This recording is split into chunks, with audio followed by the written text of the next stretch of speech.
কি শিবের চরণে জল ঢালেন, কি ব্রহ্মাকে ভালোবাসেন, সেটা বিচার্য বিষয় নয়। ঘটনা হচ্ছে এটাই, ডবল যেন না হয় সাউন্ডে। হ্যালো, ভেতরে ডবলটা যেন না হয়। জয় নিতাই। যে যে দেবতারই সেবা করেন না কেন, ভালোবাসেন না কেন, একটা চিন্তা যেন আমার হৃদয় থেকে বেরিয়ে না যায়। কারণ আমরা হলাম কলিযুগের মানুষ। এই মুহূর্তে আমরা যারা কীর্তন শোনার জন্য বসে আছি, কেউ কিন্তু আমরা সত্য যুগের মানুষও নয়, আর ত্রেতা যুগের মানুষও নয়। সত্য যুগ, ত্রেতা যুগ, দাপর যুগ, এই তিনটি যুগ পার করে আমরা এই মুহূর্তে যে যুগে বসে আছি সেটা হলো কলিযুগ। আর কলিযুগের টোটাল আয়ু হচ্ছে 4,32,000 বছর। বিষ্ণু পুরাণের লেখা অনুসারে কলির আয়ু হচ্ছে 4,32,000 বছর। আর এই মুহূর্তে যে আমরা দাঁড়িয়ে রয়েছি মায়েরা, সবেমাত্র কলিযুগ 5,000 বছর বাদ হয়েছে। এখনো কলিযুগ শেষ হতে 4,27,000 বছর বাকি আছে। এবার আপনাদের একটা হিসাব আপনাদের জানিয়ে দিই, শোনেন। কলিযুগের আয়ু হচ্ছে 4,32,000 বছর। দাপর যুগের আয়ু ছিল কলির আয়ুর ডবল, আর ত্রেতা যুগের আয়ু ছিল কলির আয়ুর 3 গুণ, আর সত্য যুগের আয়ুটা ছিল কলিযুগের আয়ুর 4 গুণ। এবার আপনারা এটা হিসাব করে পরে দেখলেই পেয়ে যাবেন। আস্তে এবার বসে যাও, বসে যাও। 4,32,000 বছর এই যে আমাদের কলির যুগ, এই কলিযুগে জন্মগ্রহণ করে একটা আমাদের জিনিস জানতে হবে মায়েরা, ভগবানের আসনে আমি কাকে বসাবো, কাকে ডাকবো, কে আমার ভগবান হবে, কাকে আমি ডাকলে পরে সংসার আমাকে সুখ শান্তি দেবে, এই বিচারে যদি ভুল হয়ে যায় তাহলে কিন্তু তোমার নরজনম বৃথা হয়ে যাবে। কারণ একটা মানুষের মধ্যে বৃক্ষের গুণ থাকে, পোকামাকড়ের গুণ থাকে, পশুদের গুণ থাকে, মানুষেরও গুণ থাকে, পাখিদেরও গুণ থাকে। কিন্তু সাধনা করে করে নিজের ভেতরে থাকা যে গুণটা জাগালে পরে দেবতাকে পাওয়া যায়, সেই গুণটা জাগাতে হবে। অনেকে কালী ঠাকুরের ভক্ত আছেন, কিন্তু মা বাড়িতে যদি মা কালীর মন্দির রেখেও দেন, পাশে কিন্তু নিতাই গৌরের ছবি রাখতে ভুলবেন না। যে ব্যক্তি নিতাইয়ের চরণে আর গৌরের চরণে 2 ফোঁটা জল দিয়ে তারপরে অন্ন গ্রহণ করেন, তাকে 33 কোটি দেবতার কোন দেবতাকে ডাকার প্রয়োজন হয় না। এটা মাথায় রাখবেন। কারণ আজকেই ঝাড়বাতি দিয়ে প্যান্ডেল দিয়ে হরিনাম করছেন, এটা কার জন্য আসলো? এটা ভগবান কৃষ্ণ এনেছিলেন, রামচন্দ্র এনেছিলেন, না নারায়ণ এনেছিলেন, না কালী ঠাকুর এনেছিলেন, না দুর্গা ঠাকুর এনেছিলেন? আমাদের এই বাংলা এমন একটি জায়গা যেখানে সনাতন ধর্মের মানুষের অত্যাচার এখনো কিন্তু সহ্য করে যেতে হচ্ছে। সনাতন ধর্ম বিভিন্ন ধর্মের মানুষের কাছ থেকে ভয়ঙ্কর অত্যাচার দেখে আসছে। বিগত দিন ছিল, এখনো রয়েছে, ভবিষ্যতে থাকলেও থাকতে পারে। তাই জন্য আমি মায়েদেরকে 3টে দায়িত্ব দেব, 3টে দায়িত্ব। সকাল বেলায়, দুপুর 12টার সময় আর সন্ধে 6টার সময়, 3টে টাইমে 3টি মহৎ কর্ম আপনারা সেরে বসবেন। ঠিক সকাল বেলায় যখন 3:30 থেকে 6টা বাজবে, 3:30 থেকে যদি 5টা পর্যন্ত হয় তাতে অসুবিধে নেই। এই টাইমটার মধ্যে আপনি একটু নিতাই আর গৌরের চরণে প্রার্থনা জানাবেন। এটা সকাল বেলার কাজ। আর ঠিক দুপুর বেলায় যখন 12টা বাজবে, তখন যেটা করণীয় সেটা হচ্ছে দুপুর বেলায় মধ্যাহ্নকালে যখন আপনি খাদ্য গ্রহণ করবেন, তখন খাবারের থালা কাছে পাওয়া মাত্রই কিন্তু নিজের স্বাদের সঙ্গে মেলাবেন না। পেটে খিদে রয়েছে বলেই জিভে ফেলে দেবেন, এটি করবেন না। কারণ আমরা মানুষ, আমরা পশু নই। আমাদের মধ্যে চেতনা রয়েছে, আমাদের মধ্যে বিচার বোধ রয়েছে, আমাদের মধ্যে প্রেম রয়েছে, আমাদের মধ্যে ভক্তি রয়েছে। সেটাকে যদি জীবনের কর্মের সঙ্গে মিলিয়ে মিশিয়ে না তুলতে পারি, তাহলে এ জন্মেই আমাদের দুঃখ পেতে হবে, পরের জন্মে যেতে লাগবে না। একটা মানুষের সুখ আর শান্তি আর স্বর্গ নরক এটা এক জন্মেই দেখতে পেয়ে যাবেন। আজকে যদি আপনি ভুল করেন, তৈরি থাকবেন কালকে সেই ভুলের মাসুল আপনাকে দিতে হবে। এটা মানুষ দেখুক বা না দেখুক, কারণ একটা সিসিটিভি আকাশপাতে চেয়ে রয়েছে, যে সিসিটিভির আওতায় সারা ব্রহ্মাণ্ডের প্রাণী জগৎ কিন্তু ঘুরে বেড়াচ্ছে। অতএব আপনি কোনখানে কি করলেন, কোন চিন্তা দিয়ে কোন কর্ম করলেন, কোন ভাবনার সঙ্গে নিজেকে জীবনে জড়ালেন, এটা একমাত্র ভগবান কৃষ্ণের আয়নায় ধরা যায়। সেই আয়নায় যদি আপনি পরিষ্কার থাকতে হয়, তাহলে মধ্যাহ্নকালে দুপুরবেলা যখন খাবারের থালাটি পাবেন, তখন আপনার ছোট্ট একটি কাজ, মায়েদেরকে বিশেষ করে আমি দায়িত্ব দেব, থালাটা আপনি নেবেন, সেকেন্ডের মতো সময় দিয়ে চোখটা বন্ধ করে একটুখানি সময় ব্যয় করে এই যে আমি গানটা গাইবো, এটা যদি আপনি গানের সুরে মতন করে করতে পারেন করবেন। আর যদি মনে হয় যে না আমি গান তো গাইতে পারি না, তাহলে আপনি কথা দিয়ে করতে পারেন। কিন্তু কথাগুলো বলতে হয়। সেটা কোন কথা একটু গেয়ে আপনাদের বুঝিয়ে দে। ভজ পতিত ধারণ শ্রী গৌর হরি, সবাই বলুন হরি পতিত ধারণ শ্রী গৌর হরি, ভজ পতিত ধারণ শ্রী গৌর হরি। আচ্ছা দাঁড়াও দাঁড়াও, তাহলে আমার কথাগুলোকে আস্তে এমন ভাবে শ্রবণ করবেন, মানে মনে যদি রাখতে পারেন তো রাখলেন, আর যদি মনে না থাকে তাহলে আপনি বলে দিচ্ছি, ইউটিউবে সার্চ করবেন যে মধ্যাহ্নকালীন ভোগের আরতির পদগান, এটা সার্চ করলে বেরিয়ে যাবে। আর যদি ওটাও না পারেন, তাহলে আপনি নরোত্তম দাসের ভোগ আরতির গান, এটা সার্চ করবেন, দেখবেন এই পদটাই আপনার কাছে দেখা দেবে। আর এটাকে যদি মুখস্থ করে নেন, আপনি যদি মনে করেন যে জোরে জোরে করব না, ফিসফিস করেও করব না, আমি শুধু মনে মনে করব, তাতেই হয়ে যাবে। ভগবানের নাম, ভগবানের যে ধ্যান, ভগবানের জপ তপ উচ্চারণ না করলেও শুধু আবেগ যদি সেই জায়গায় থাকে, ঈশ্বর আপনার এইখানে এসে ধরা দেবেন। পাথরের মন্দিরে ভগবান বিরাজ করেন না, কিন্তু ভক্তির চাদর বেছানো আছে হৃদয় মন্দিরে, কিন্তু ভগবানের চরণ বসানো থাকে। শুধু 5টা বালিশ যদি দিতে পারেন তাহলেই হয়ে যায়। 5টা বালিশ কি? শান্ত, দাস্য, সখ্য, বাৎসল্য, মধুর। বলে 5টা বালিশ লাগবে কেন?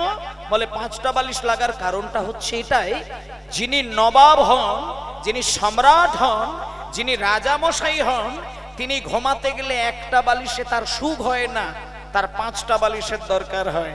বলে 5টা বালিশ কোথায় লাগবে? মাথায় একটা বালিশ তিনি ব্যবহার করেন।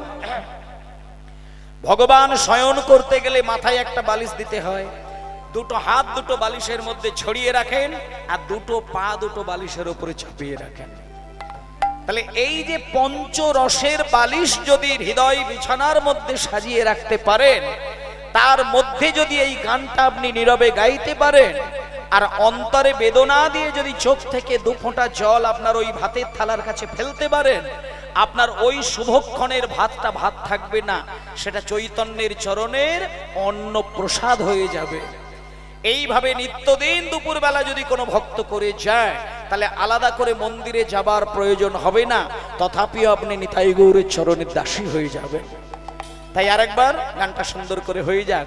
ভজ পতিত ধারণ শ্রী গৌর হরি, ভজ পতিত ধারণ শ্রী গৌর হরি, ভজ পতিত ধারণ শ্রী গৌর হরি, শ্রী গৌর হরি নবদ্বীপ বিহারী, শ্রী গৌর হরি নবদ্বীপ বিহারী, গৌর হরি নবদ্বীপ বিহারী, শ্রী গৌর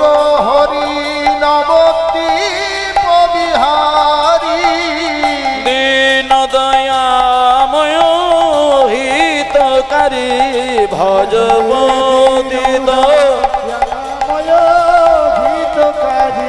হরে হরে দীন দয়াময় হিতকারী জয় জয়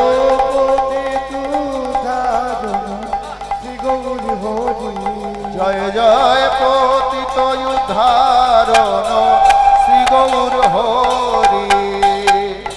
নাহি জানি পরিবাটি। ও ঠাকুর মা, আচ্ছা এই গানটা কি আপনাদের গাইতে খুব কষ্ট হবে বলে মনে হয়?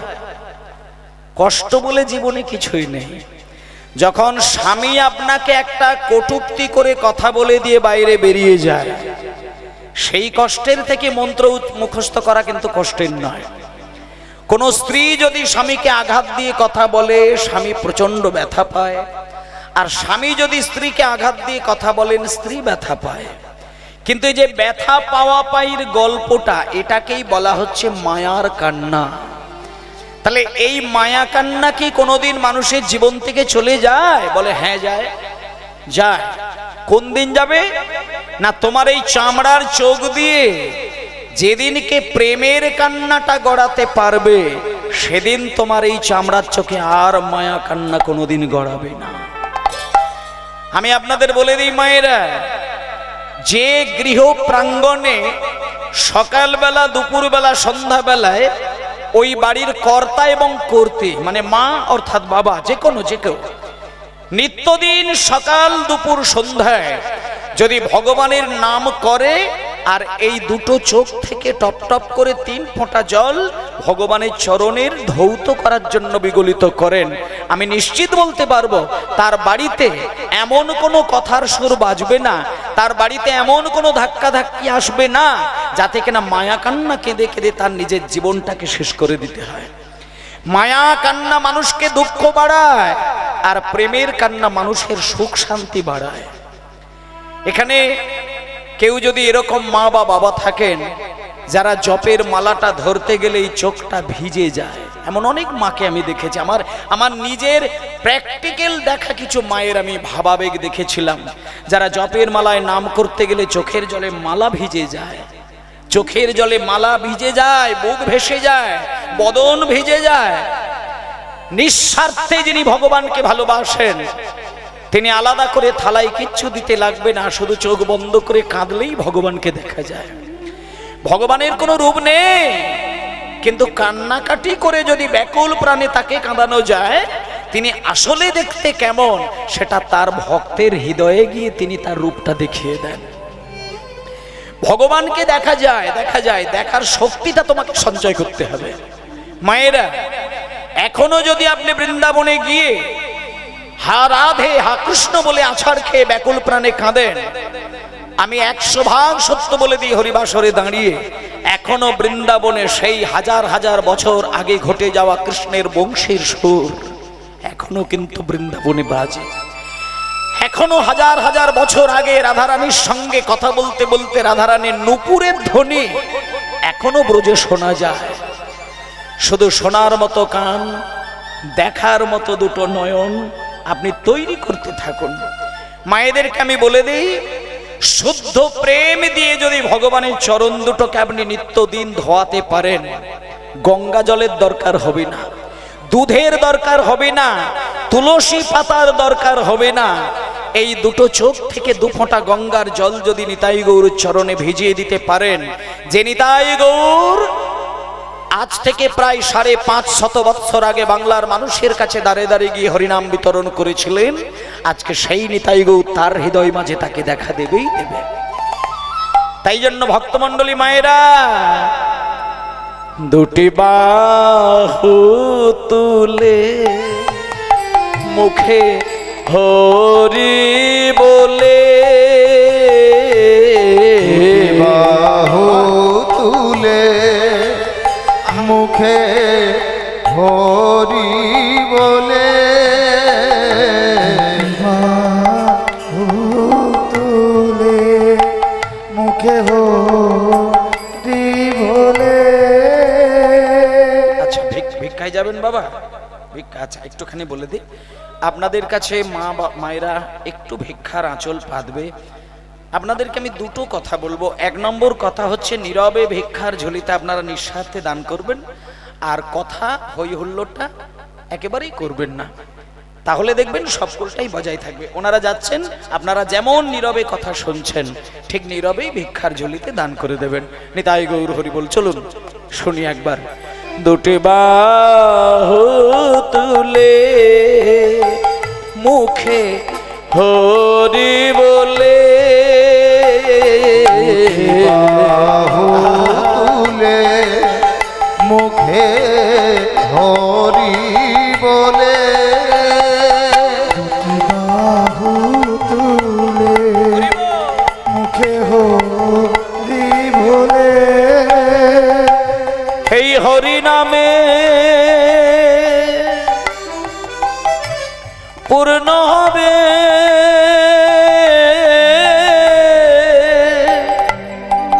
সকল মনস্কামনা। এই হরি নামে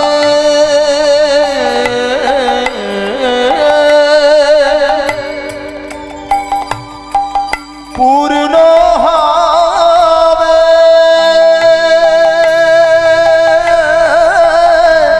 সকল মনস্কামনা।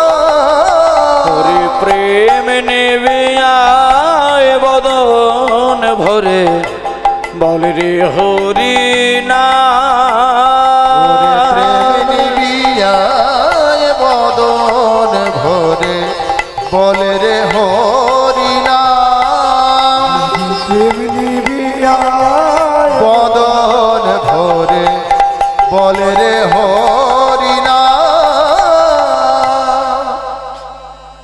মায়েরা, এখানে আপনারা অনেকেই দীক্ষা মন্ত্র নিয়েছেন। দীক্ষা দীক্ষা আপনাদের হয়েছে তো, প্রায় সবারই হয়েছে। কারা দীক্ষা নিয়েছেন একটু দেখি না, হাত তুলে দেখান বাবা। গুরু দীক্ষা যাদের হয়েছে, বেশ, নিতাই গৌর হরি বল।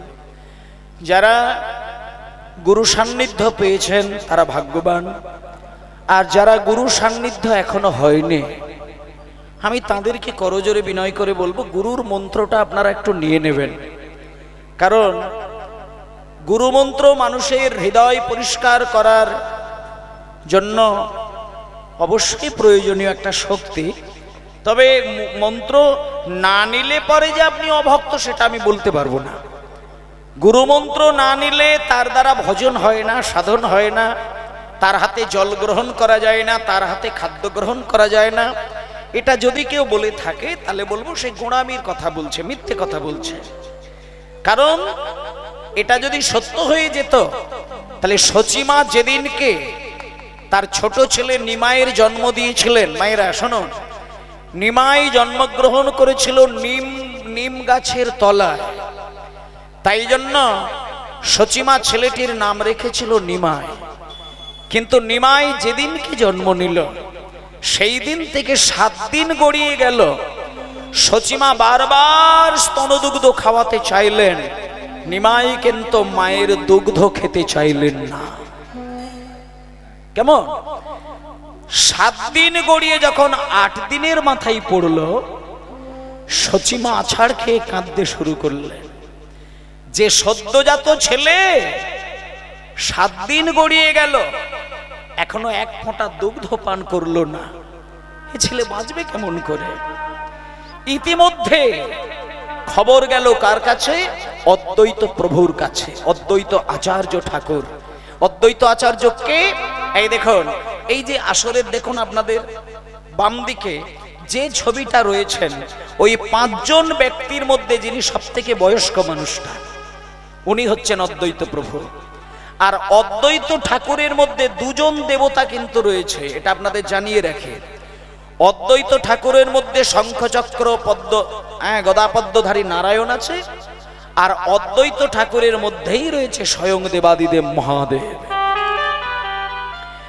এবার শুনে নিন মা, যখন অদ্বৈত প্রভুর কানে খবর গেল যে সচিমা নাকি একটা সন্তান প্রসব করেছেন, তিনি নাকি 7 দিন হলো দুগ্ধ পান করেননি, তখন অদ্বৈত প্রভু সচিমায়ের সঙ্গে দেখা করতে গেলেন এবং সচিমায়ের সঙ্গে যখন দেখা করতে যায়, তখন সচিমা অদ্বৈত ঠাকুরকে বললেন, বাবা ঠাকুর, আপনি একবার আমার কাছে আসুন না বাবা ঠাকুর, আপনি দেখুন না 7 দিন হয়ে গেল আমার ছেলেটা এক ফোঁটা দুগ্ধ পান করেননি, এর কি শরীর খারাপ নাকি, আপনি একটু দেখুন তো। তখন অদ্বৈত ঠাকুর বলল, আচ্ছা মা, দুগ্ধ যখন আপনি খাওয়াতে যান তখন কি ছেলেটা কাঁদে না চুপ করে থাকে? তখন অদ্বৈত ঠাকুরের কথায় সচিমা বললেন যে আমি যখন ছেলেকে দুগ্ধ পান করাতে যাই তখন উচ্চস্বরে চিৎকার করে কান্নাকাটি করে। তখন অদ্বৈত প্রভু বললেন, মা, তুমি ছেলেটাকে একটু উঠোনের ধুলোর মধ্যে শুইয়ে দাও, দেখি ও কি বলতে চায়। এই বলে 7 দিনের শিশু অদ্বৈত প্রভু যখন ধুলোর মধ্যে শুইয়ে দিলেন, তখন সেই 7 দিনের ছেলেটা তার ছোট্ট অঙ্গুলি দ্বারা ধুলোর মধ্যে একটা চিহ্ন অঙ্কন করে দিলেন।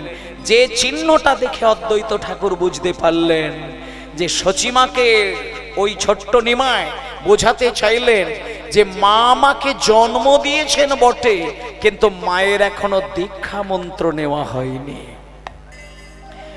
তাহলে নিমাই সচিমায়ের কোলে জন্ম নিলেন, কিন্তু মা যে এখনো দীক্ষা নেয়নি এটা নিমাই চায় না। বলে কেন চায় না?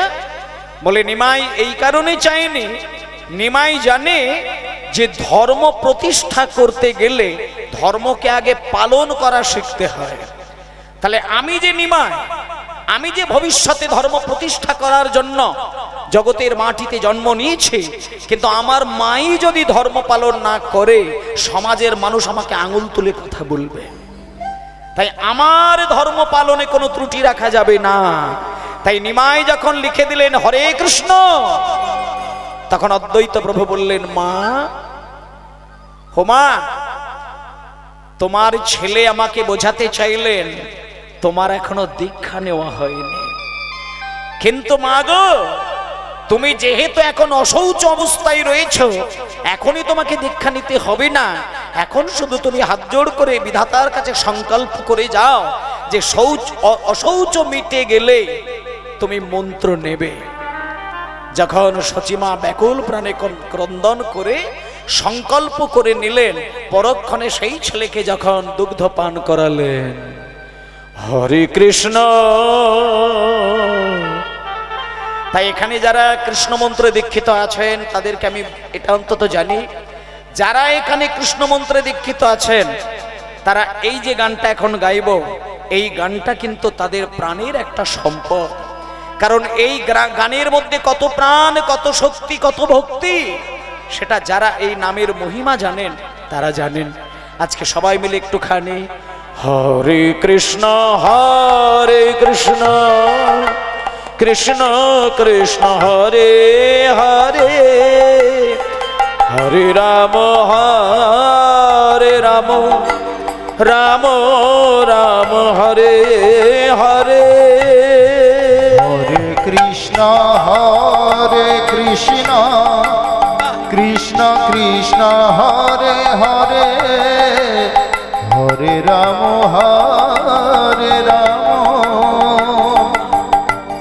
রাম রাম হরে হরে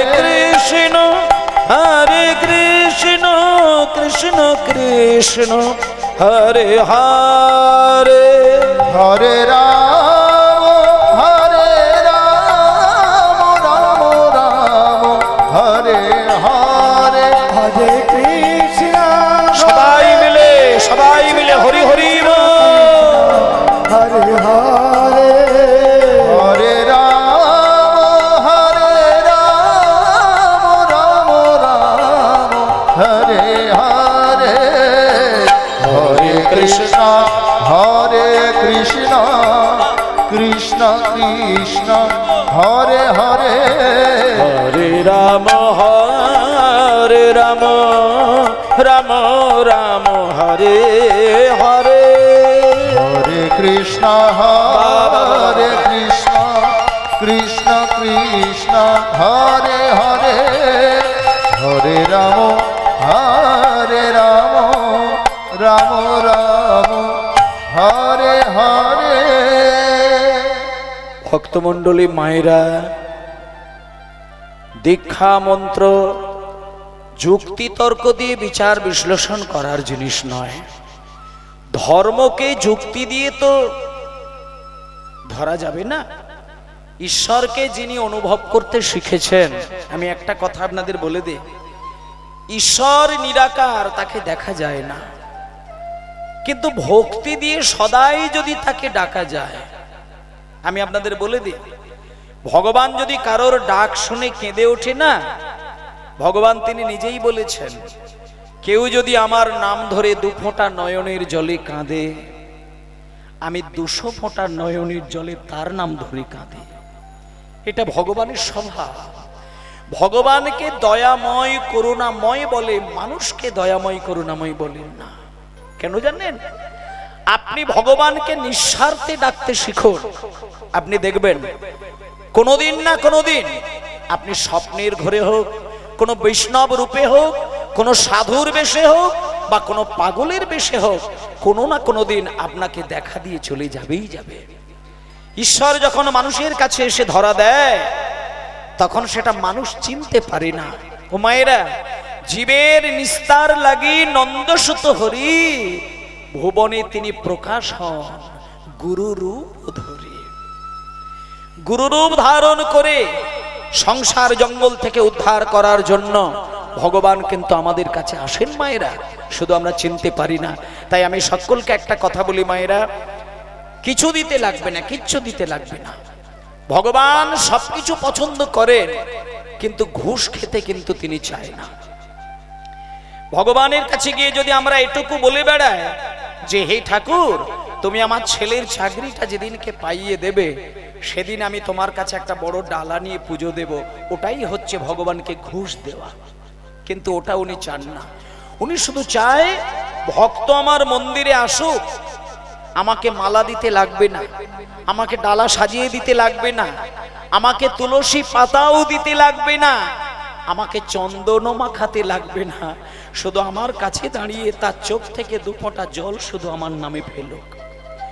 যে ব্যক্তি হা কৃষ্ণ বলে, হা রাধে বলে, হা গৌর বলে প্রতিদিন একবার 2 চোখ থেকে 2 ফোঁটা জল গড়ায়, আমি 100 ভাগ বলে দিলাম, তার হৃদয়ে ভগবানের চরণ চিহ্ন বসানো থাকবেই থাকবে। তাকে আর এত জ্বালা যন্ত্রণা কাঁদতে হবে না। টাকা থাকলে সুখের মালিক হওয়া যায়, টাকা থাকলে সম্পত্তির মালিক হওয়া যায়, টাকা থাকলে আত্মীয় স্বজনের ভালোবাসার মালিক হওয়া যায়, কিন্তু 1000 কোটি টাকার পাহাড় থাকলেও শান্তির মালিক হওয়া যাবে না। শান্তি হলো পরম শ্রেষ্ঠ ধন, যা কৃষ্ণের চরণ স্পর্শে পাওয়া যায়।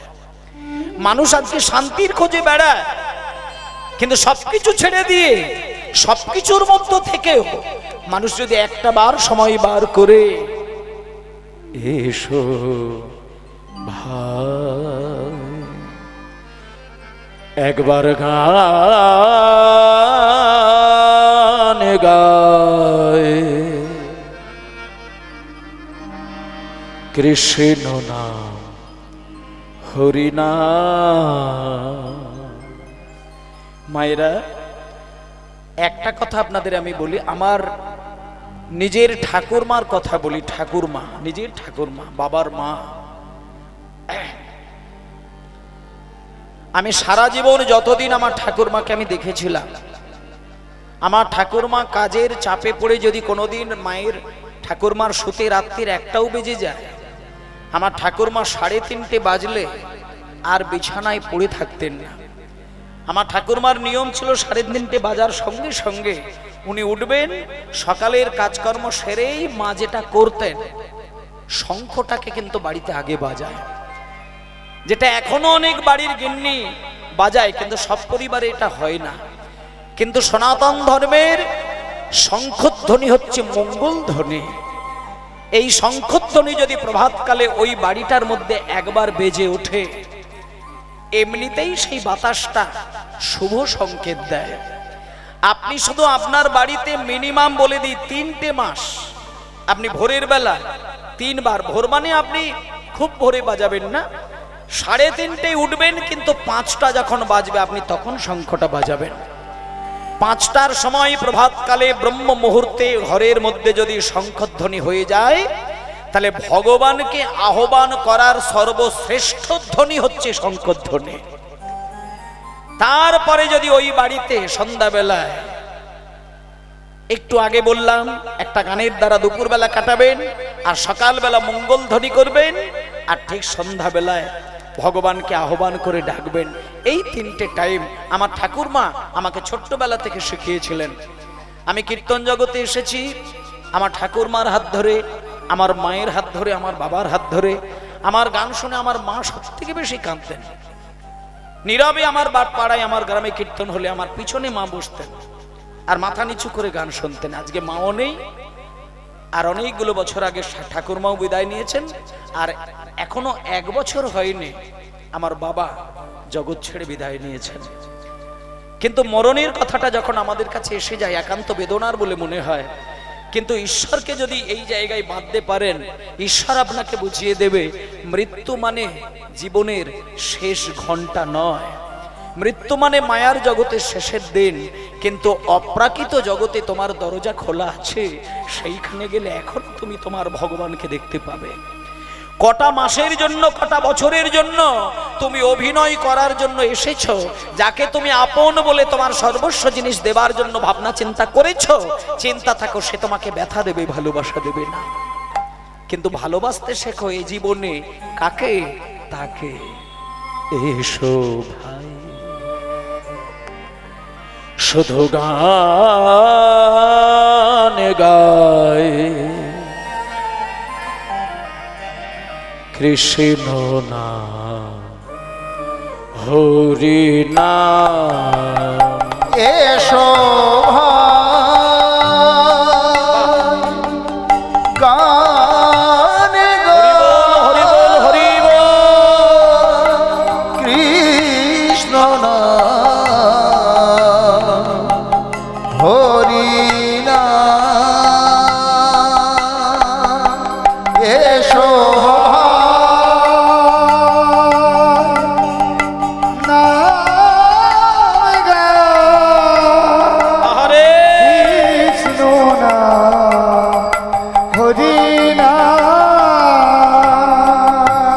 চরাচরে বল হরি। মনিটরটা একটু কম লাগছে বাবা, মাইক বাবা মনিটরটা একটু বাড়াতে হবে। চরাচরে বল হরি, বল নাম মধুর নাম, কৃষ্ণ নাম হরি নাম। চরাচরে বলো হরি, বলো নাম, কৃষ্ণ নাম মধুর নাম হরি নাম। এসো ভাই গান গাই, কৃষ্ণ নাম হরি নাম। এসো ভাই নামে গাই, কৃষ্ণ নাম হরি নাম। এসো মায়েরা উলুধ্বনি, উলুধ্বনি, হরি হরি বল, উলুধ্বনি হরি বল। কৃষ্ণ নাম হরি নাম। এসো ভাই নামে গাই, কৃষ্ণ নাম হরি নাম। ভক্তমণ্ডলী মায়েরা, ভগবানকে পেতে গেলে টাকা পয়সা, সোনাদানা, গয়না কাঠির কিচ্ছু প্রয়োজন হয় না। আজকে আমরা ঈশ্বরকে কেমন করে লাভ করা যায় সেটা দেখার জন্য একজন ভক্তের জীবন কাহিনী আস্বাদন করব। আগামী কালকে আপনাদের এখানে কীর্তন গান হবে, আর সব শেষে যে গানটা হবে আপনাদের এই মাটিতে, সব শেষে আপনারা শুনবেন কি? রাস গান। রাস হবে তো আপনাদের এখানে? রাস হয়। আর রাস গান যখন হয় আপনারা ভাবেন যে নাচা গান হবে। রাস গান হচ্ছে মানে নাচ হবে, গান হবে, আনন্দ হবে, হই হুল্লোড় হবে, ইত্যাদি ইত্যাদি হবে। তাতে করে মনে হবে যে এই বছর কীর্তন গানটা শুনে খুব মজা হলো।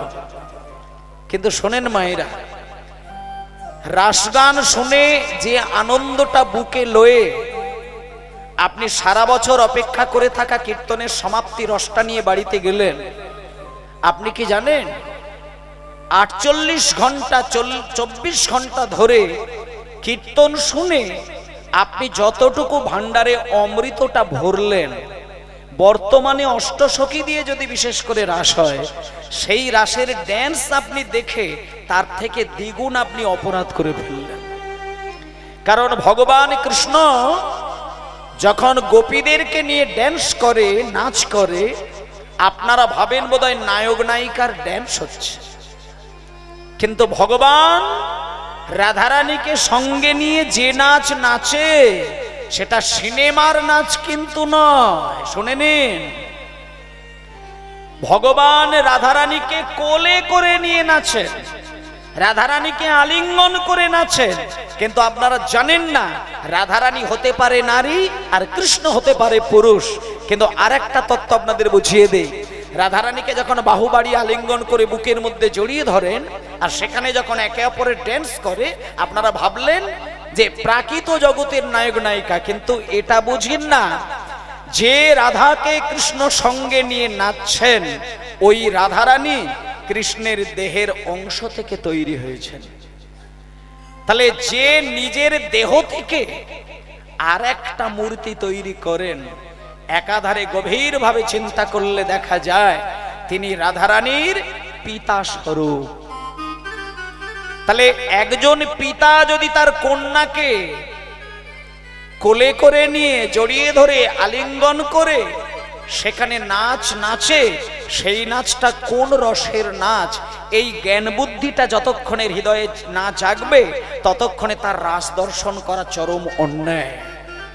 ওই জন্য শাস্ত্রে বলা আছে যে রাস যদি তোমাকে দেখতে হয়, রাস যদি তোমাকে গাইতে হয়, রাস যদি তোমাকে কানে শুনতে হয়, তাহলে 12টা না বাজার আগে পর্যন্ত তুমি রাস দেখো না। মানে এক কথাই বলা যায় গভীর রাত, মধ্যরাত। তাহলে এখানে যে গভীর রাত্রির কথা বলা হয়েছে, মধ্যরাত্রির কথা বলা হয়েছে, এটা কিন্তু ওই ঘড়ি ধরে মধ্যরাত্রিরে গভীর রাত্রি নয়, এটাও আপনারা ভুল বোঝেন। রাস দর্শন করতে গেলে গভীর রাত্রি বলতে গেলে আপনার সাধনার গভীরতা আসলে পরে তবে সেখানে রাসলীলা শ্রবণ করা উচিত। কেন না, একটা নারী সে যখন রাসের মঞ্চে যায় তখন তার গা থেকে যখন শাড়ি খুলে যায়, গয়না খুলে যায়, ওড়না খসে যায়, তখন সর্বদেহটা যখন আলগা হয়ে যায়, তখন প্রাকৃত জগতে ছেলে মেয়েরা হাসাহাসি করেন, কিন্তু একটু গভীরতা যদি না থাকে বুঝতে পারে না ভগবান কৃষ্ণ প্রতিটি মানুষকেই একদিন কিন্তু গোপীভাবে টানবেন। সেদিন কিন্তু আপনারও শাড়ি গয়না ঘুমসি খুলে যাবে। যেমন রূপে মায়ের কোলে ধরা দিয়ে ছিলে সেই রূপে তোমাকে যেতে হবে গোবিন্দ চরণে। নিতাই গৌর নমানন্দে হরিবোল হরিবোল। বাবা, রাসের মঞ্চে রাধারানী যাবে, তার শাড়ি খুলবে কেন? এই চেতনাটা আমাদের নেই। ভগবানের কাছে যাবে, তার গয়না খুলবে কেন? তত্ত্বের দিকে বলছে তুমি বাইরে থেকে শাড়ি গয়না দেখলে, কিন্তু মাগো ভগবান তোমাকেও একদিন ডাকবে, সেদিন কিন্তু তুমিও রাধারানীর মতন হয়ে যাবে। সেদিনও তোমার শাড়িটা খুলে যাবে, সেদিনও তোমার ওড়না খসে যাবে, সেদিনও তোমার গয়না খুলে যাবে, সেদিন ঘুমসিটা পর্যন্ত কেটে নেবে, নীরব হয়ে তোমাকে চিতার উপরে শুইয়ে দেবে। সেদিন হবে রাস। ওই যে রয়ে আকার দন্তস্ব রাস, হ্যাঁ, রয়ে আকার, আর আকারটা মুছে দিলে হয়ে যায় রস। আকার মুছে দিলে রস, আর আকার লিখে দিলে রাস। তাহলে আকার মুছলে ওই যে রস হয়ে যাচ্ছে। রস শব্দের অর্থ কি না মিলন রস। কিসের মিলন? না র মানে রাধা, স মানে কৃষ্ণ। আকার মুছে দিলে রাধা কৃষ্ণের মিলন। র মানে জীবাত্মা, স মানে পরম আত্মা। আকার মুছে দিলে জীবাত্মা পরমাত্মার মহামিলন। র মানে ভক্ত, স মানে ভগবান। আকার মুছে দিলে ভক্ত ভগবানের মিলন। তাহলে সেখানে কি করে আপনি দেহ দুলিয়ে, ঘাড় দুলিয়ে, মাথা দুলিয়ে, মুখে হাসি নিয়ে কি করে আপনি রাসমঞ্চে নাচবেন? এটা একাধারে অপরাধ।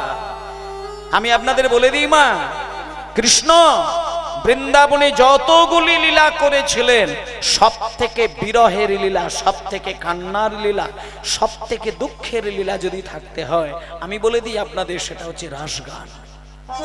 কিন্তু কটা মানুষ রাসে কাঁদে? কাঁদে না কেন? না রাসের তত্ত্ব বুঝে না। রাসের তত্ত্ব বুঝলে পরে সে প্রথম থেকে পাগলের মতো কান্না শুরু করে। তাই জন্য ভক্তমণ্ডলী মায়েরা, আজকে আমরা এখন থেকে চিন্তা করব। তবে হ্যাঁ, যেহেতু বলি একটা কথা, কিছু মনে করবেন না, বছর বছর যেহেতু রাস হচ্ছে আপনারা রাস শুনবেন, আমি বাধা দেব না, কিন্তু একটু চিন্তা করে রাস শুনবেন। অসভ্যতামির চরমে যখন পৌঁছে যাবে, আমরা তো সনাতন ধর্মের মানুষ, চেষ্টা করব যেখানে রাসমঞ্চ সাজানো হয়েছে সেখানে দুজন শক্তিকে কিন্তু আরাধনা করে হয়েছে।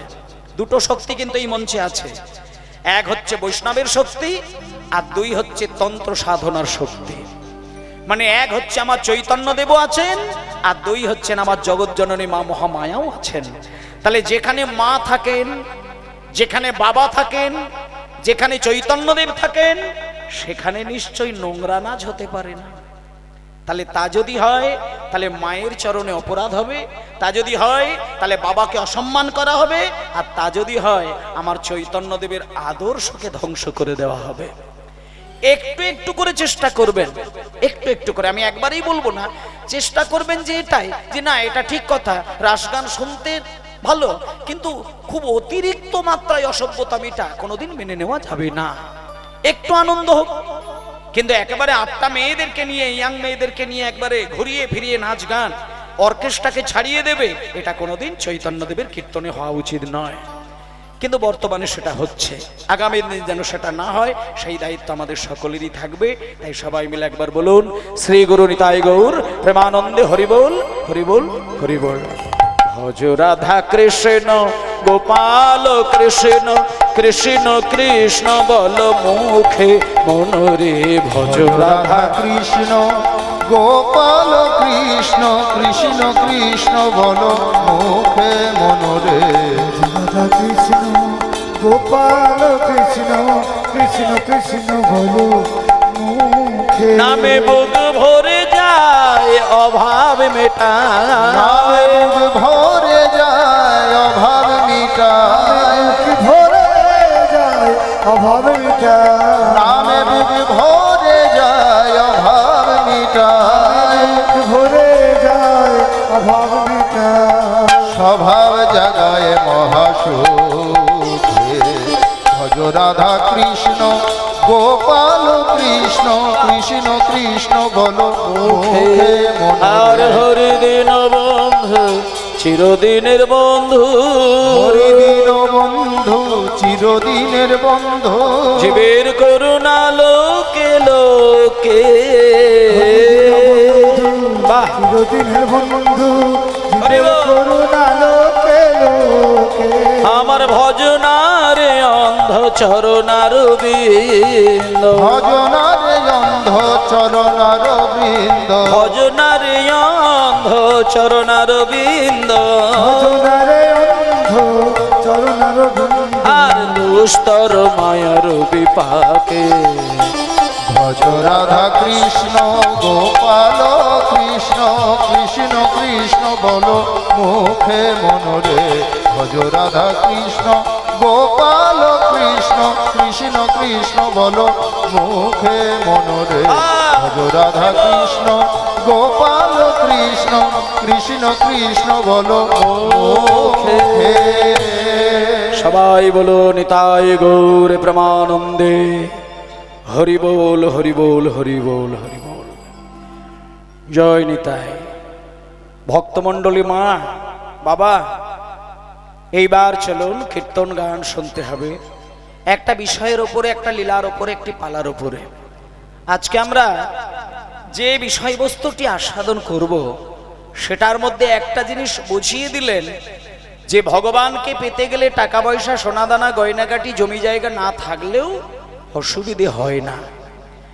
আজকে আমরা যে পরিবারের ঘটনা শুনবো মায়েরা, যে পরিবারের ঘটনা শুনবো, সেই পরিবারে দুইজন ব্যক্তি, দুইজন আসতে, দুইজন, তাদের সংসারে এতটাই টাকা পয়সার অভাব যে পান্তা ভাত খেতে গেলে স্বামীকে যদি এক থালা পান্তা বেড়ে দিয়ে যায়, আর স্ত্রী যদি মনে করে যে স্বামীকে পান্তা খেতে দিয়ে আমি নুনটা পাশের ঘরে আনতে যাই, দেখা যাবে নুন আনতে আনতে পান্তা শেষ হয়ে যায়। মানে এতটাই দুঃখের পরিবার। কিন্তু সেই দুঃখের সংসারে কেমন করে ভগবানের দৃষ্টি পড়ে গেল সেইটা আজকে আপনারা দেখে নেবেন। শুনুন, যে পরিবারের ঘটনা আজকে আমরা মন প্রাণ দিয়ে আস্বাদন করব, সেই পরিবারের স্বামী হলেন কৃষ্ণ মণ্ডল, আর ওনার স্ত্রী হলেন দুর্গা দেবী। স্বামী যেমনটি স্ত্রীকে ভালোবাসেন, আর স্ত্রীও তেমনটি স্বামীকে ভালোবাসেন। আমাদের গ্রাম বাংলার একটা প্রথা আছে, কোনো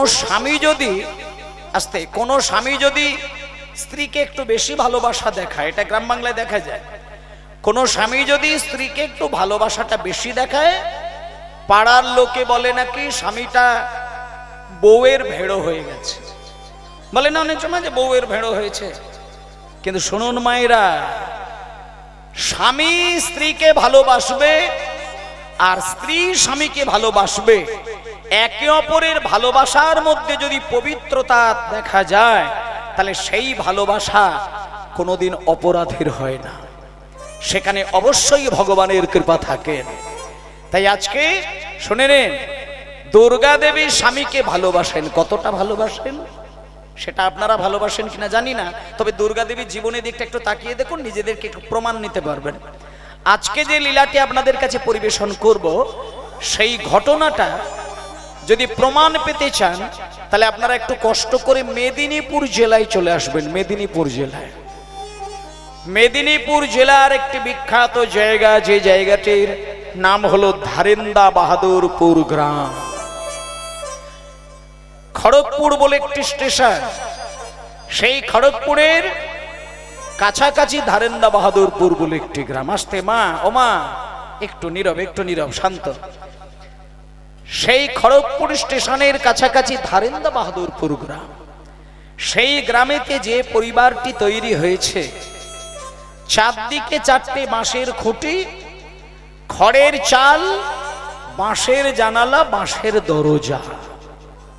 এইবার দেখুন মায়েরা, নিত্যদিন স্বামী ভিক্ষা করে আর ওই দু মানুষের পেট চলে।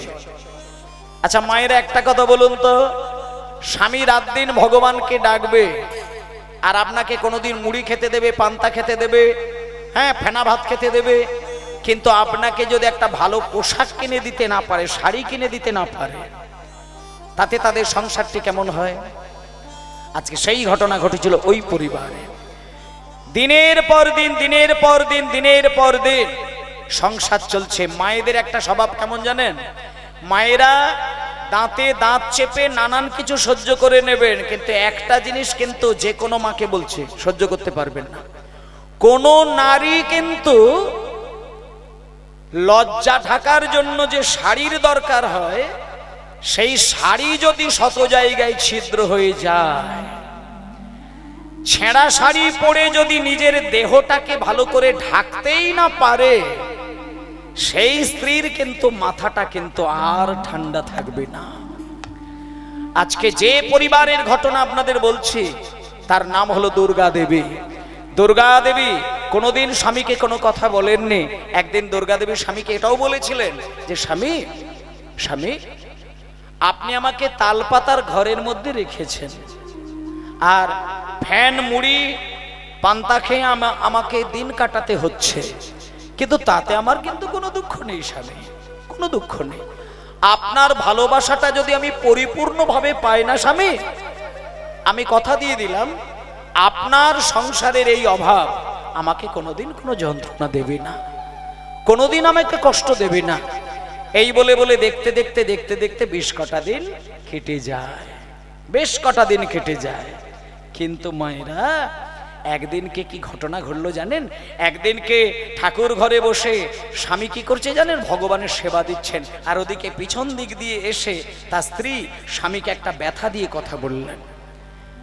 কেমন করে ব্যথা দিলেন শুনে নেন। এদিকে সকালবেলা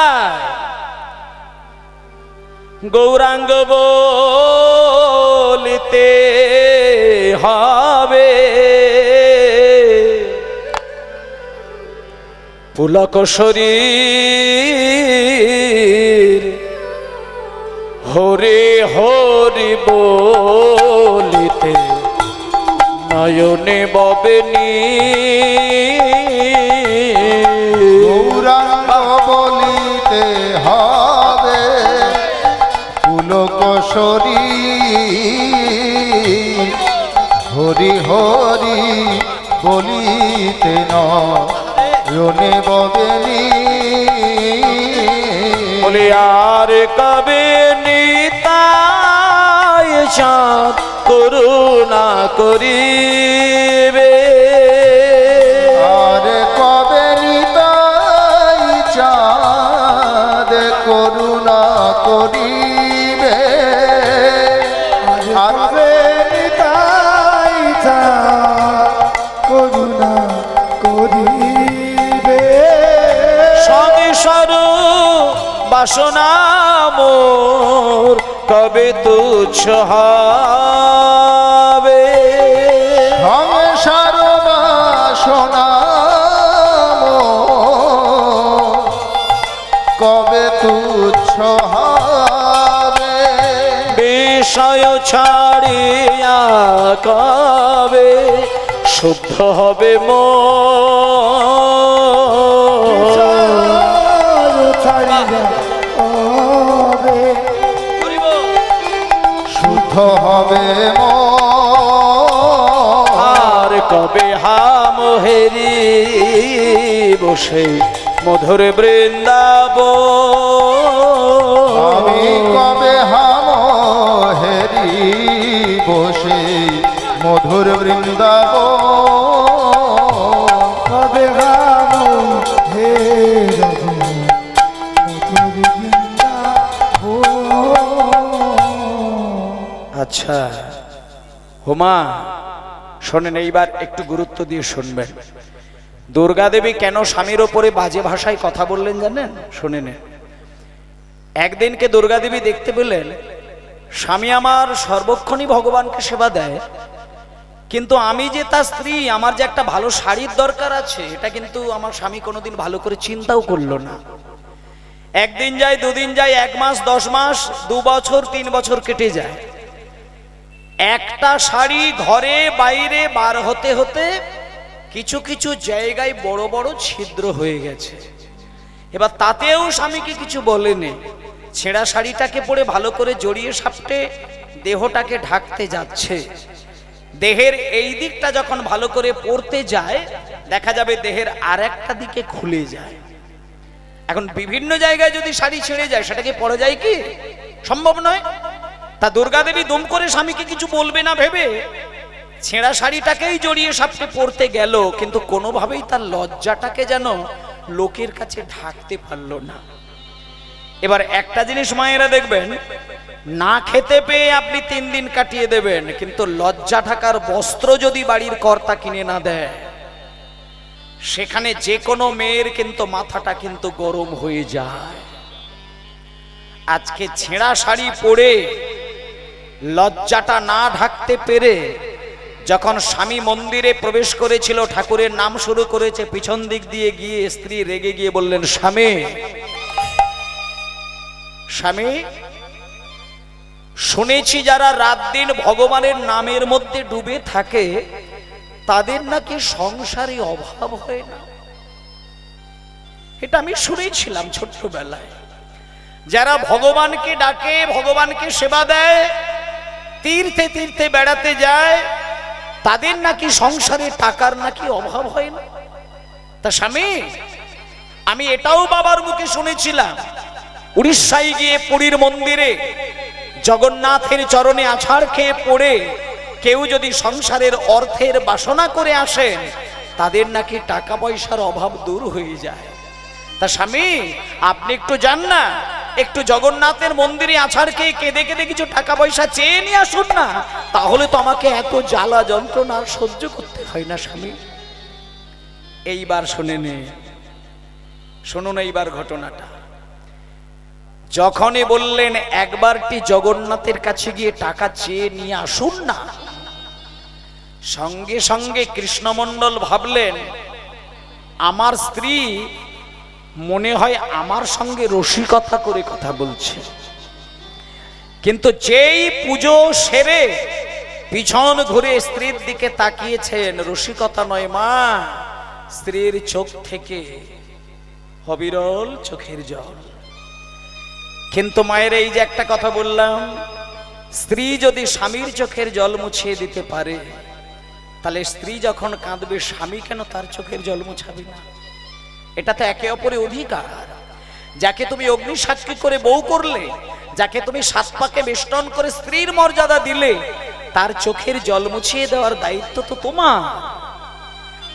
যখন স্ত্রী কেঁদে কেঁদে এই কথাটা বলে ফেলেছেন, সঙ্গে সঙ্গে কৃষ্ণমণ্ডল পুজোর আসন থেকে উঠে বাইরে এসে নিজ হাতে নিজের স্ত্রীর চোখের জলটা মুছিয়ে দিলেন। মুছিয়ে দিয়ে বলছেন, দ্বারিকা তুমি কেঁদো না, আমি তোমার চোখের জল নিজ হাতে মুছিয়ে দিয়ে আজকে আমি নিজ গৃহে দাঁড়িয়ে কথা দিলাম, আমি জগন্নাথের মন্দিরে যাব, আমি উড়িষ্যায় যাব, আমি পুরী ধামে যাব। সেইখানে গিয়ে জগন্নাথের চরণে আমি কেঁদে কেঁদে অবশ্যই কিছু টাকা পয়সা চাইব। আমি শুধু জগন্নাথকে এটা বলে আসব, জগন্নাথ যদি আমার সংসারে টাকার অভাবটাকে ঘুচিয়ে দিতে পারে তবে আমি কৃষ্ণ নাম করব, নচেত আমি আর কৃষ্ণ নাম করব না। মায়েরা সঙ্গে সঙ্গে ওই কুঁড়ে ঘরের মধ্যে নিজের স্ত্রীকে রেখে দিয়ে ওই মেদিনীপুর জেলা থেকে হেঁটে হেঁটে কাঁদতে কাঁদতে ছুটে গেল পুরীর মন্দিরে।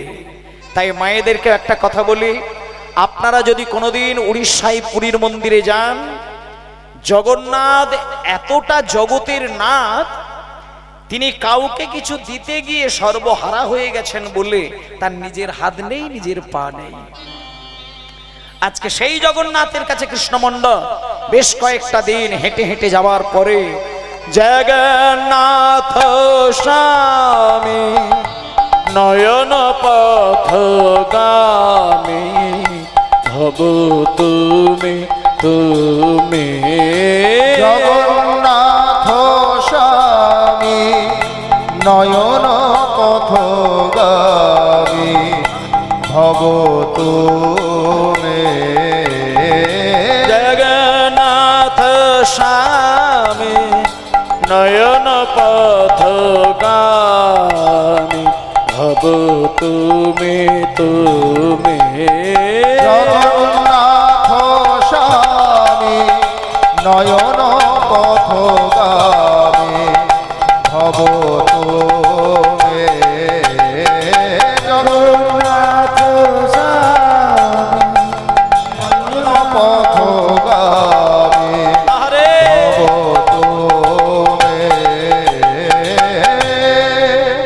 এখানে যারা পুরীর মন্দিরে গিয়েছেন তারাও শুনবেন, না যারা পুরী ধামে এখনো যাওয়া হয়ে ওঠেনি তাদেরকেও একটা কথা বলি।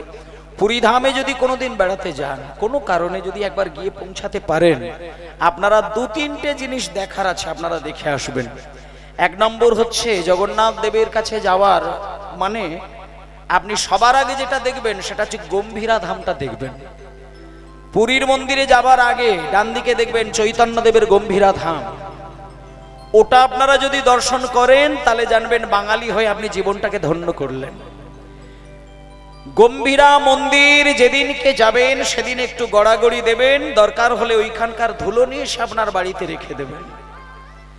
কারণ ওই গম্ভীরা মন্দির এতটাই জাগ্রত মন্দির, ওখানে এতটাই শক্তি রয়েছে, ওই গম্ভীরা মন্দিরের জায়গায় চাঁদ পরকাশ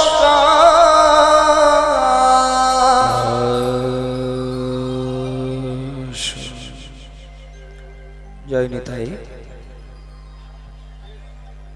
সমবেত সকল গৌর গোবিন্দ অনুরাগী ভক্তবৃন্দ, সবার শ্রীচরণে আমার কোটি কোটি দণ্ডবৎ প্রণাম। আজকে ভগবানের কথা শোনার জন্য আমরা এই জায়গায় সকলে মিলে একত্রিত হয়েছি ভগবানের কোন কথা শোনার জন্য? না, ভগবানের তত্ত্ব এবং তথ্য, দৃষ্টান্ত আর সিদ্ধান্ত, সেই সঙ্গে আমাদের থাকবে ভগবানের লীলা কথা। কারণ ভগবান চারটি দিক থেকে সবার উপরে ছিলেন। যেমন কেউ যদি ভগবান শিব ঠাকুরকে ধরেন, সেই ক্ষেত্রে শিব অনেকের কাছে ভগবান, কিন্তু শাস্ত্রের বিচারে শিব দেবতাদের মধ্যে কেউ একজন হতে পারে, কিন্তু ভগবান নয়। শিব ঠাকুর ভগবান নয়, ব্রহ্মা তিনি ভগবান নয়। হ্যাঁ, নারায়ণ আমাদের ভক্তির দিক থেকে ভগবান বলে আমরা নারায়ণকে পুজো করি, সত্যনারায়ণের সিন্নি দান করি, আমাদের কাছে নারায়ণ ভগবান। এবং ভৃগুমুনির বিচারে নারায়ণ ভগবান। কিন্তু ভাগবত বলে যে গ্রন্থটি আছেন, সেই গ্রন্থের সিদ্ধান্ত অনুসারে ভাগবত কিন্তু নারায়ণকে ভগবান শব্দটা স্বীকার করেননি। একটুখানি এই জায়গাগুলো একটু বলি। সত্যযুগে যিনি নারায়ণ তিনি ভগবান, কিন্তু ভাগবতের বিচারে নয়। ত্রেতা যুগে যিনি রামচন্দ্র তিনি ভগবান, কিন্তু ভাগবতের বিচারে নয়। তাহলে ভাগবতের বিচারে ভগবান কে, সেইটা বললেন। কি বললেন? না, বলছেন যে নারায়ণ হচ্ছে দেবতাদের মধ্যে শ্রেষ্ঠ। ৩৩ কোটি দেবতার মধ্যে তিনজন হচ্ছেন প্রধান, ব্রহ্মা, বিষ্ণু আর মহেশ্বর। এবার এই তিনজনের মধ্যে নারায়ণ হচ্ছে আবার সবার উপরে। কিন্তু ভাগবত বলে দিলেন যে নারায়ণ সবার উপরে থাকলেও আমার বিচার অনুসারে নারায়ণের উপরে একজন আছেন, তিনি হলেন আমাদের বংশীধারী শ্রীকৃষ্ণ। বলে কেন নারায়ণের সঙ্গে কৃষ্ণের পার্থক্যটি কোথায়? বলে চারটি জায়গায় তফাৎ আছে।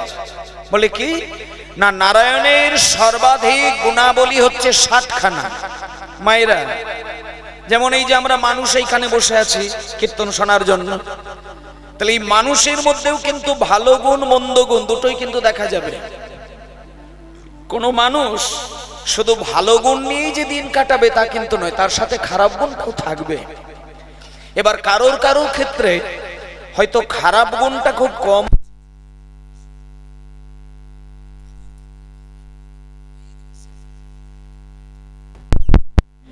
কিন্তু শাস্ত্র বলছে যে মানুষের ভালো গুণ যদি তুমি বিচার করে কোনে গুণে গুণে গুণে গুণে রাখো, একটা মানুষের মধ্যে 50টির বেশি ভালো গুণ দেখা যায় না।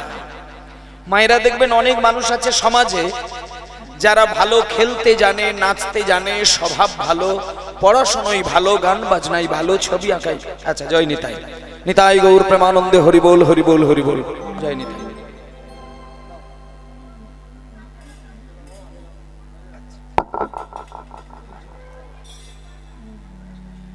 নিতাই গৌর প্রেমানন্দে হরি বল, হরি বল, হরি বল, জয় নিতাই। বেশ, আচ্ছা আচ্ছা আচ্ছা।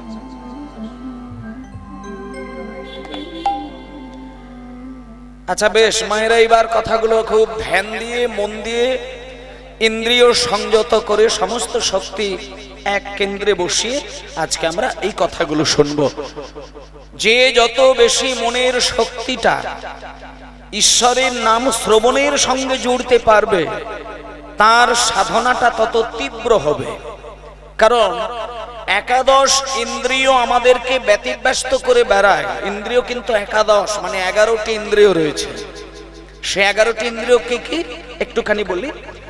চক্ষু, কর্ণ, নাসিকা, জিহ্বা, ত্বক, মুখ, পানি, পাদ, পায়ু, উপস্থ, এবং আরেকটি রয়েছে সেটা হচ্ছে মন। তাহলে এই একাদশ ইন্দ্রিয় আমাদেরকে যেটা করতে বলে আমরা সেইটা করি, আর সেটা ভালো হতে পারে, মন্দ হতে পারে। কিন্তু মায়েরা, ভগবানের আসনে যদি আমরা বসে যাই, শাস্ত্র এইটুকুই সিদ্ধান্ত দেয় যে তুমি যখন সংসার করবে, সংসারের দিকে যদি তুমি মন প্রাণ দিতে পারো, তাহলে তুমি সংসার ধর্মটাকে ভালোভাবে পালন করতে পারবে। কারণ এটা জানতে হবে যে সংসার ধর্ম হচ্ছে বিশ্বের মধ্যে থাকা শ্রেষ্ঠ একটি ধর্ম, যার ওপরে কোনো ধর্ম থাকে না। তুমি ভগবানকে ডাকবে, অবশ্যই ডাকবে। তুমি তিলক সেবা করবে, অবশ্যই করবে। তোমার যদি তুলসীমালা নেওয়ার ইচ্ছে হয়, তুমি নিশ্চয়ই নেবে।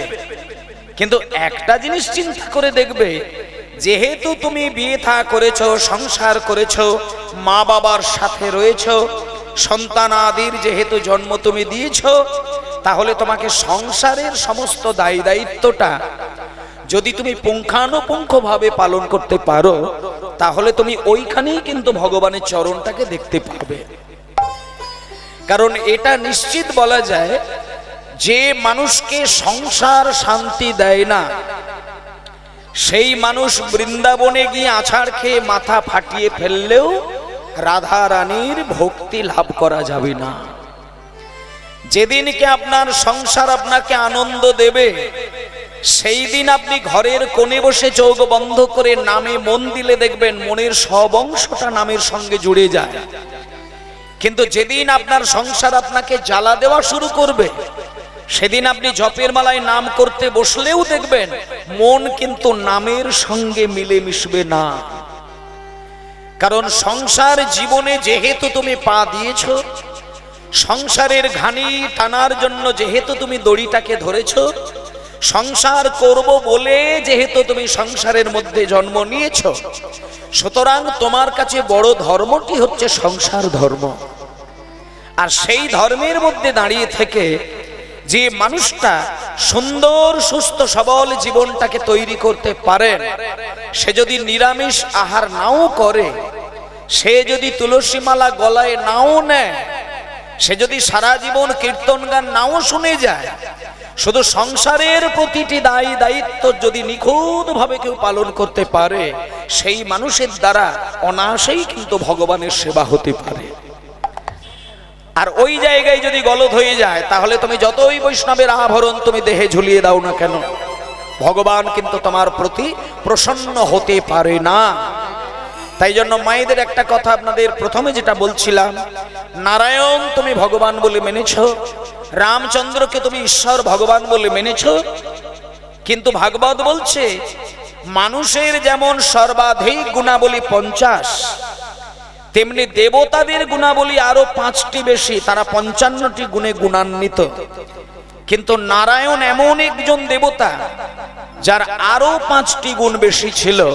নারায়ণ মোট 60টি গুণে গুণান্বিত। তাহলে মায়েদেরকে যদি বলা হয় যে শঙ্খচক্র গদা পদ্মধারী বিষ্ণু, তার সর্বশ্রেষ্ঠ গুণ কটি? আপনাদেরকে বলতে হবে 60টি গুণ। কিন্তু মায়েরা শুনে যান, নারায়ণের 60খানা গুণ থাকলেও আমাদের বৃন্দাবনের যিনি বংশীধারী কৃষ্ণ, তিনি হচ্ছেন 64 গুণের গুণাধিপতি। মানে যুক্তি দিয়ে কথা বললে তবে মানুষের কাছে সেটা সত্য বলে প্রমাণ হয়।